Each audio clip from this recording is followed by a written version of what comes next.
Hey guys, welcome back again to Tech and Talk.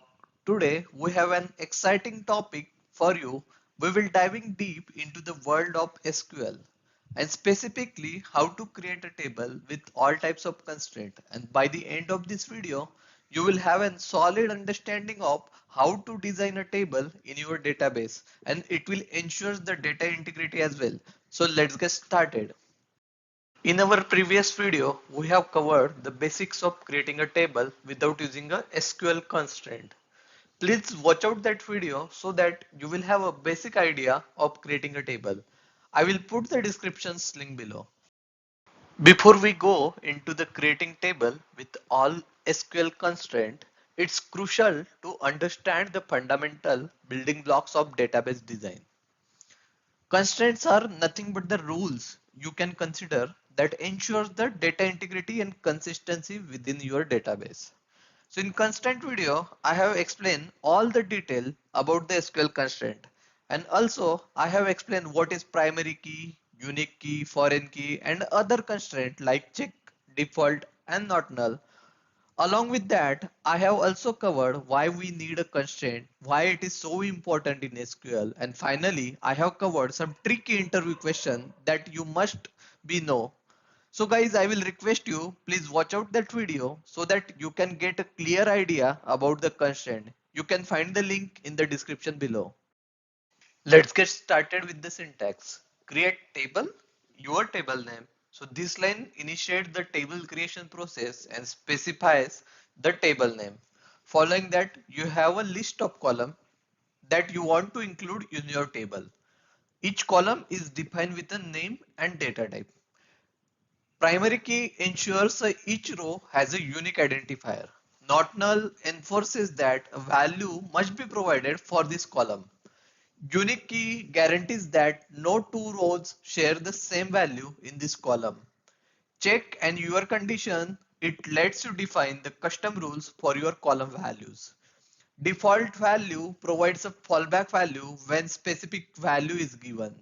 Lastly, we have a foreign key constraint defined with a foreign key references of other table. So this links your table to another table ensuring the data consistency. Now we can see how to create a table by using a constraint in SQL Server. So for that I need to create a one table. So let's get started. So first of all thing you can notice here the master database is selected. But I have to create a table inside the sample database. So for that you can write here use sample. Let me execute that. See here the sample database is selected now. Suppose I have to create an employee table. So what will be my syntax? Create table. What is the name of my table? Employee. Now let's say I have to declare an employee ID as a primary key. Employee ID integer primary key. Name. I'm giving the size of the name to 55 and I'm giving the name as a not null because the name cannot be null. What will be my third column? Email. Let's say email. What is the size of email? Varchar I am giving the 255 character and I am giving it as a unique because unique it cannot be duplicated, right? What will be my fourth column? Let's say salary. I'm declaring it as a decimal and I'm giving the size 10 and I'm declaring the salary as a default constraint here. Default. So what will be my value if uh, any value is not passed? So it will be 0.0. Along with that, for this salary column, I am giving the check constraint check, and here I have to give the condition salary is greater than or equal to 0. Now I will create a one column for a foreign key constraint. So let's say constraint fk underscore department foreign key. It will reference from another table. So what will be that column name? Department ID references,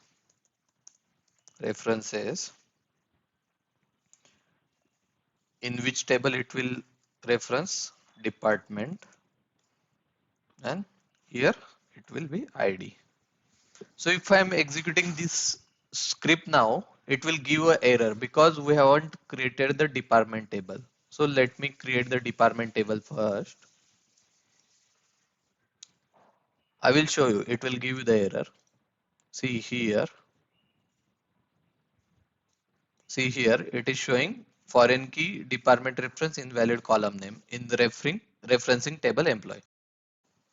So guys, we need to add one department ID column in the employee table because department ID integer, I am giving it as an integer because we are declaring the department ID as a foreign key constraint, so which will be present in both the table, department as well as employee. So this column must be present in both the table, otherwise you cannot create the foreign key constraint. So let me create the another table, create table. I have to create a department table now. Let's say I'm giving the department ID integer and I am declaring it as a primary key constraint. Along with that, I will give the department name. Uh, what is the size of this column? Varchar. Let's say I'm giving the 255. You can give the any size, and I'm declaring it as a not null constraint because every department must have a name, right? So let me execute the department table first. See here, the department table is created. Let me refresh the database. Inside the table, you can see the department table is created. Now let me execute the employee table now. See, employee table is also created. Let me refresh it again. Here you can see the department and employee table is created. If you can right click on the department table and see the dependencies here, see here the department table having a dependency on employee table. So both the tables are dependent now.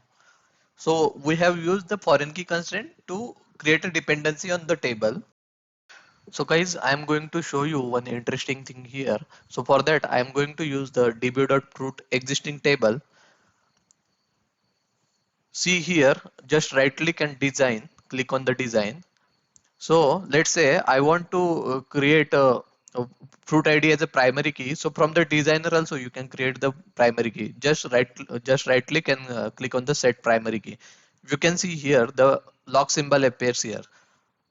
Also, along with that, let's say name I am declaring it as a not null. So untick that, and let's say I have to declare the price as a check constraint. I am right click and click on the check constraint and just apply the condition price is greater than 0. Save this. So this constraint is applied now. Let me refresh this table now. Open the column. You can see the fruit ID is applied, but if you want to see the price that check constraint is applied or not, then you need to right click, go to the script table as create to and new query editor window. So see here, show you this table. So you can see here the primary key is already created, and along with that the check constraint is created and the price is greater than 0. So in this way you can also create the table. Creating the tables with constraint is essential for managing a database. After watching this video, you will become a SQL pro for designing a tables in database. If you found this video informative and helpful, please subscribe, like, and leave a comment below. Your support keep us going. Stay curious, keep learning, and watch out for more valuable content. Thank you for joining us today. We will see you in the next video.